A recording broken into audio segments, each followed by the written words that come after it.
Welcome to the Liberated Investor Advantage podcast with your host, Doug Alden.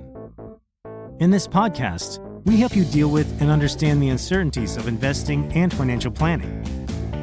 Join us for this journey as your host, Doug Alden, teaches you how to move forward no matter what life or the markets throw your way. Hello and welcome to the Liberated Investor Advantage with Doug Alden. Good morning, Doug. How are you? Good morning, Eric. I'm really good. Feeling very well. Last week I was a little down, but our last recording I was a little down. But today I feel happy, content, glad to be alive, and ready to try to get the message out that what the Liberated Investor Advantage does for people and how it helps them protect, build, and enjoy their wealth. Yeah, bottom line is that I love the message that you're bringing to the public. I love the message that you bring to your clients and your prospects. And when people actually take the time and sit down with you, they really begin to get it. And so it took me, honestly, about 2 meetings just because we didn't have long meetings, but 15, 20 minutes each for you kind of to discuss what your thoughts and process is. And it totally clicked with me. And I love it. So I'm excited to get into today's content and want to know, where are we starting today? Well, I just thought I would report a little bit on how the investments are doing, S&P 500, Dow Jones, NASDAQ, foreign and emerging market stocks, treasuries. I think I want to talk a little bit about yield because there's none there. Year to date, the S&P 500, hard to believe it's up over 25%. Dow Jones up over 21, NASDAQ up almost 29.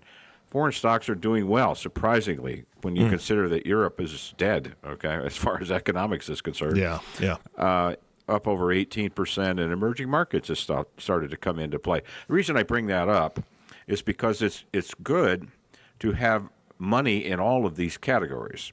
Mm-hmm. So you never know which one's going to be sterling, so you want to make sure that parts of your investment are distributed among them. And then the key is rebalancing once a year. I don't think you need to rebalance more than once a year. A lot of money managers throw out every quarter. I saw a study once on what rebalancing does to the standard deviation of a portfolio. Standard deviation is a measurement of risk.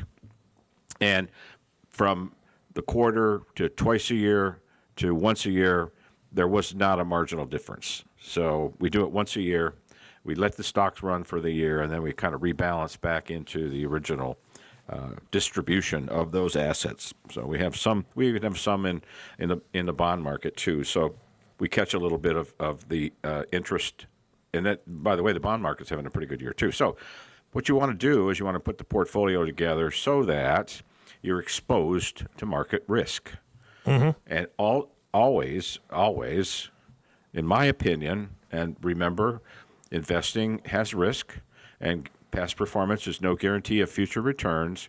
But if I can keep my family money invested as well as my client money invested in equities, primarily based on risk tolerance and stuff like that, what the distribution might be, then I know over the long haul, we're going to be the returns from the markets historically have been just short of incredible. It's proven that equities outperform inflation by several percentage points. So that's what I want to do. To start off, things are pretty good right now, but it can turn around. The second thing I wanted to talk about is interesting because, when Dorothy landed in Oz, she says to Toto, "We're not in Kansas anymore." Mm-hmm. Well, we're not in the general good times from what companies provide their employees anymore. Yeah. Now, let me give you an example. A dad worked for General Motors for, I think it was 33 years. Every day went to the same plant. He was a general foreman, did very well based on his education, one of 6 children, very poor. His father was an alcoholic. Mother had to go dig Charlie out of the bars at night, and my dad, being the oldest son, was responsible for dinner. Many times it was a 5-pound can of peanut butter and some bread. So he did very well. He raised 5 kids, supported us. We had at one time 2 of my siblings were in college, We had 2 cars. We had a house and a cabin on a lake. Mm-hmm. And he did it on one salary. Wow. So those times are gone. But the reason I bring up GM is because he worked there every day, Monday through Friday. You got on supervision, so you don't get time off. You get vacations. And then he retired, 61. He died at 96. Wow. If you do your math, he worked. I know I throw arithmetic at you every time we do one of these, Eric. So yeah. I don't mean to challenge you, but if he retires at 61 and died at 96, that's 35 years. That is 35 years. 35 years. So Dad got a retirement check from GM for more years than he worked for GM and got a paycheck. So was that a true pension then? It is a true pension. It was a formula that they come up with, and after 30 years you could retire. My brother did the same thing, except my brother died at 60, so he didn't take advantage of it. Mm-hmm. He retired at 55, but he had cancer. Cancer and gotcha. All that kind of stuff, and it was a little bit of sad because he didn't even begin to collect Social Security. So Dad got a check from Social Security. I think he started taking it at 62. And he retired very well off, never had to worry about investment returns because the checks came every week, every month. Yes. Let me ask you this. Let's stop there just for a moment. Did your dad happen to work at all after his, I'm using air quotes, his retirement at 61? Did he do anything else? It's great. It's great that you asked me that because it's an interesting story. My uncle, his brother, had a glove distribution wholesale. He was a glove distribution wholesaler. I'm sorry, what? Retailer. He had a glove business. GLOVE, gloves. He sold gloves. Baseball gloves? No, like gloves for your work hands. Gloves? Okay. Work gloves. I know gloves go on your hand, Doug. Yes, okay. Well, yeah. They all go on your hands, but I wasn't sure. They all go on your hand. Rubber gloves, leather work gloves. Right, stuff like that. And okay. We lived in the just north of Detroit, mm-hmm. so there was a big automobile industry. And so my uncle said, my father's name was Fremont. He said, Fremont, why don't you just throw a couple cases of gloves in your trunk, and when you stop off at somebody, just say, show them the gloves and see if they want to buy anything. And he looked at, Uncle Dick was my uncle's name. He looked at Uncle Dick and he says, I'm retired. I'm not working. So he didn't have a job. There was nothing else. And he and Mom retired she died a few years before he did. But that's all they did. They did not work. They did not work. He was able to get by. Yeah. He was able to get by well because we actually inherited a surprising amount of money considering his lifestyle. Mm-hmm, mm-hmm. My dad was frugal. At times I thought he was cheap, but he was frugal, mm-hmm. and he didn't spend a lot of money, but he was able to live on that. My point is he was able to live on that so that he didn't have to worry about health insurance, and he didn't have to worry about pensions. Yeah. My mom got a small Social Security check, and she got a small pension check from a county job she had for 10 or 12 years. And that's it. And they lived very well. They had 2 houses. They had one in Michigan and one in Arizona. They would go to Michigan in the summertime and Arizona in the wintertime and visit grandkids in California, where I was living in Florida then. They'd come down to see me. My point is that those days are gone. Mm-hmm. Those days are gone. You don't have the cradle-to-the-grave companies that are going to take care of you and all your benefits and your retirement income anymore. Correct. So the planning is so important. General Electric just made some sweeping changes on its pension plan, and that's a sign of things to come. It's already happening, but some of the bigger companies are phasing out. It's called a defined benefit.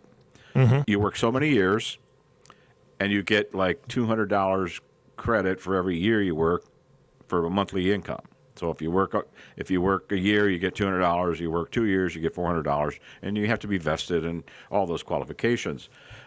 My point is that's not happening anymore. Yeah, yeah. It's just not there, and so planning and trying to figure out how it's all going to work out is a chore for people. Add to that the cost of what things are now, and it just really causes some, I call them acid reflux moments when you start thinking about all the stuff you got to think about. A recent survey by TD Ameritrade finds that most people believe $1 million is enough to retire. And I have a presentation that I make. It's called Structuring Your Retirement. How to structure it, the kind of retirement pressures you have, the risk you take, how to build a better retirement, and how to retire on your terms. So that's why I want to talk about this. It's so important that we get to it. So part of the thinking behind my Liberated Investor Advantage was how to integrate and coordinate all the financial decisions people have to make in order that we are hopeful that they're going to last. One of the illustrations I use all the time is a pay down from the time you retire. If you do have the $1 million and you want to take out a little under $80,000 a year to live on, the time you retire and market returns affect that. Mm-hmm. Absolutely. I know I had some people that retired in 2000, 2001, 2002, and they invested in at that particular time. We had a serious bull market or bear market. If you'll remember, obviously, what happened on 9/11, 2001, and then the bear market of 2002.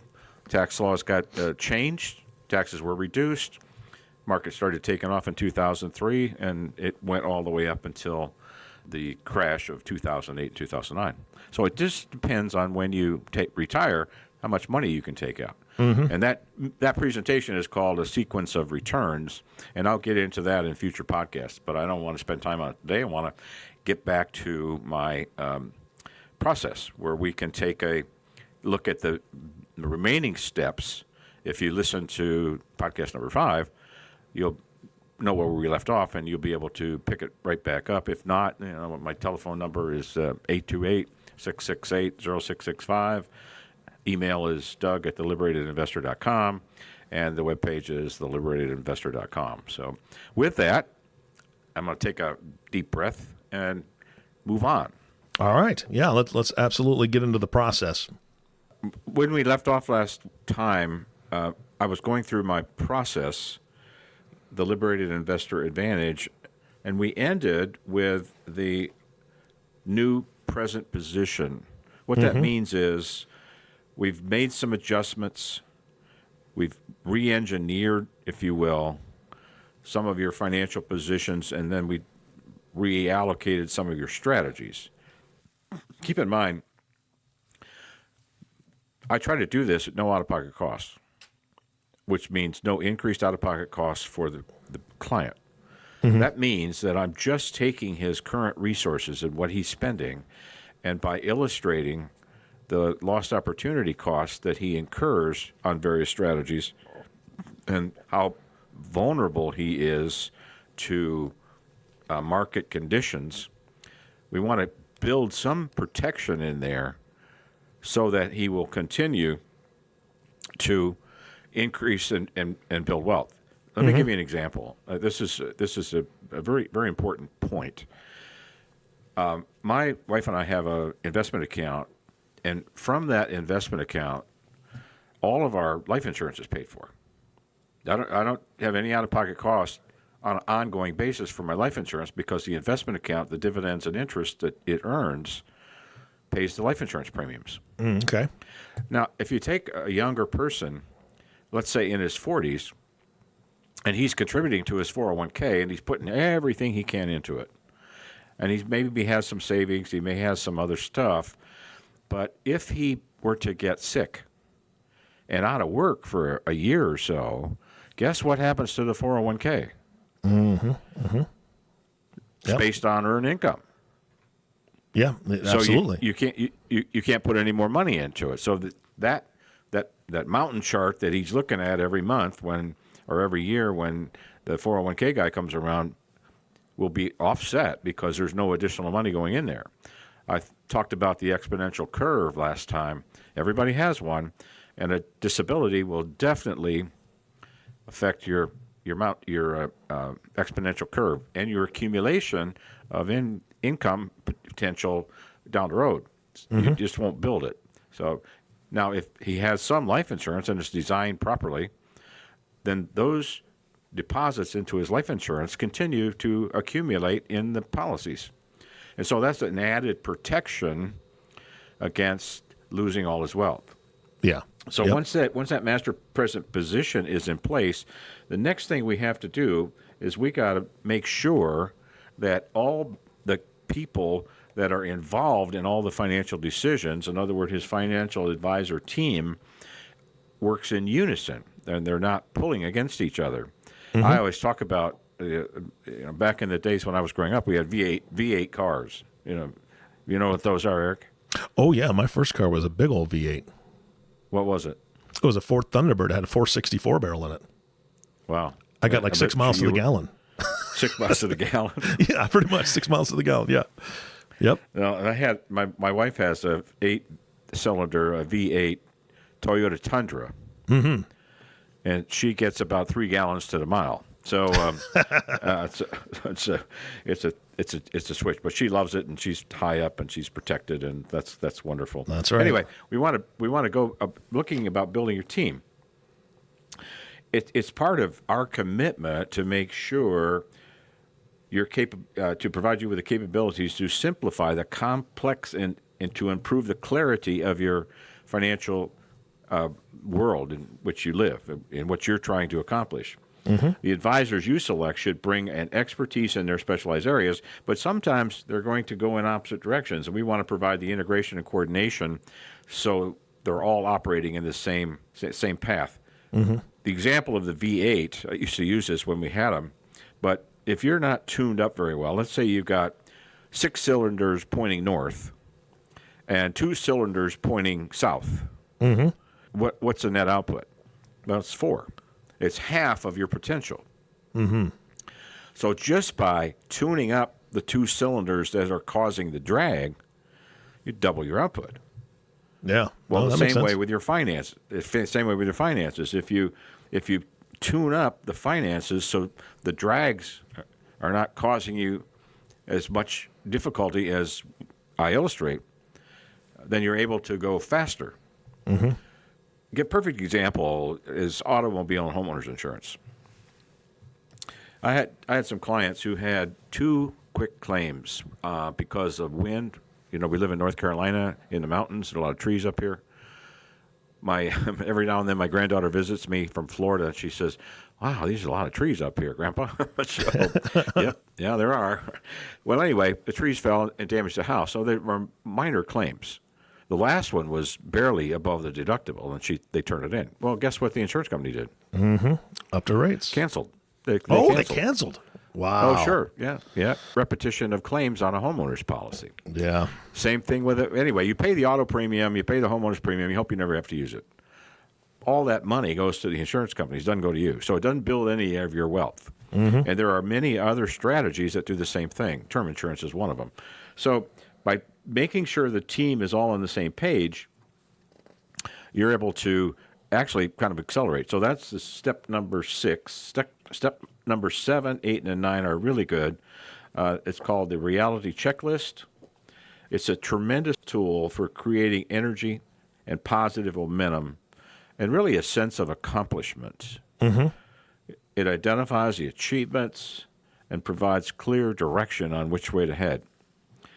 The report generates a list of areas to improve, accomplishments, further progress to be made, as well as specific action steps.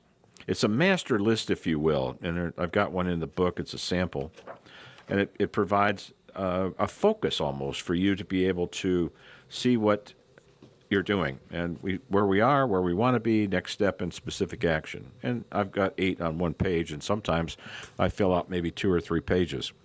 Well, so, Doug, let me ask you this. I mean, this is step 7. Why wouldn't you have a checklist at the very beginning? A checklist at the very beginning? Yeah, Start, I mean, you mean? Yeah, I mean, this is step 7. So all of a sudden we have a checklist. The reality checklist, it sounds great, but why wouldn't you have a checklist at the very beginning of this process? Well, because you got to find out what's wrong. Oh, okay. So this is the checklist after you've gotten your, like you said, you're talking about your team, what parts of your team do you have in place, where your present position is. Once you've got those things, then you get this reality checklist that says, okay, now that we've done all this, let's look and see how all the things are working together and what improvements can be made. Is that what I'm hearing? Pretty much. All right. It happens quicker than that. With it, by the time we get through to the present position, then we develop the checklist, and these steps are not etched in stone. I got to do 1, then 2, then 3, then 4. Okay. It kind of flows together so that it means something. But this is extremely important, because if you're not making corrections or you're not improving going forward, that just means that you're not making any progress. So you're wasting stagnant. your money. You're not making any progress. Let me tell you something. The idea, and I've done this several times with clients. Sometimes this reality checklist is very long. We got to do this and this and this and this. So we may have mentioned it last time when we talked about a to-do list. It's almost like a to-do list. If you give a person a to-do list with 15 or 20 items on it, I mean, there's small things like, we got to go to see the attorney to update our wills. We got to adjust our car insurance. We got to deal with our home insurance. We may need an umbrella policy because the homeowner's insurance and auto insurance doesn't cover us enough, that the amount of assets we have.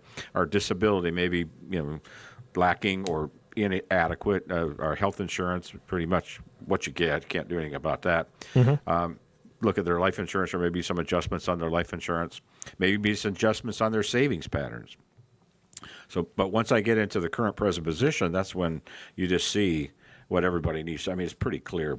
As much as I've dealt with it, it gets pretty easy for me to see what's wrong. So I developed a list. Then, as I said the other day, the last podcast, if I give you a list with 20 items on it, it doesn't get done. Yeah. I mean, you got to take it. It's like we said, eating an elephant. How do you eat an elephant? Well, one bite at a time. You got to take it in small chunks. So that makes sense. Well, as we're trying to create better and more powerful lives, we come to realize we can't have everything. So we have to get very clear about what we want. That just makes sense. First thing we focus on is what's working. Yeah. Where are we getting results? The results can be in areas of finance, relationships, anything, freedom, time of freedom, emotional health and vitality. The second part is what's not working. Yeah. If something's not working, what do we need to do to correct it? Once you take the time to focus on these things on a consistent basis, you start to gain a lot more freedom, and you get real good clarity on how your whole wealth building process is going. And actually leads to increased creativity, getting things you really want to accomplish done. So we make a list. Again, we don't make it exhaustive. We have three or four slots, what's working, and you put it on. And then what's not working, and you put it on the same list. It's kind of like almost a Ben Franklin decision-making process. I don't know if you remember the old T, Ben Franklin T. So what's working, what's not working. But then the next thing that's really important, Eric, and I want you to underline this, if it's working, why is it working? What is the next improvement we can make on that? Yeah. What difference would it make? Who needs to be involved? Is it your attorney for your will? Is it your auto and homeowners insurance? Is it me as an advisor? Is it whatever? Who needs to be involved, and what is the client? Which part of the client team is going to participate? Usually it's the husband and wife when I go through this process with. And what's the first step? And you make a list. You put 3 things on the list. What's not working? Next. What's not working? Yeah. Why is it not working? Well, I think that I want to go back to the car analogy, and I know we're running really short on time, but like you said, you're giving it a tune-up, and you've got, yes, you've got things running on all 8 cylinders now, right? So it's humming along. However, it could be smoother. So once you're running on all 8 cylinders, maybe it's time to check the shocks. Maybe it's time to check the struts, because the ride is going and you're going the right direction, but could it be smoother? And that's where you start to check the finer points, the little things. And that's what it sounds like you're doing. Well, some of this is we're turning some cylinders around. Some of it is so bad that it's actually dragging you. That's what's not working. What's missing? What's the missing ingredient? Why isn't it working? Yep. What what will make it work? What do you think will make it work? Got it. Yep. And what difference will it make? And then who needs to be involved, and what's the first step? Same thing. And then finally, the process is time for a celebration.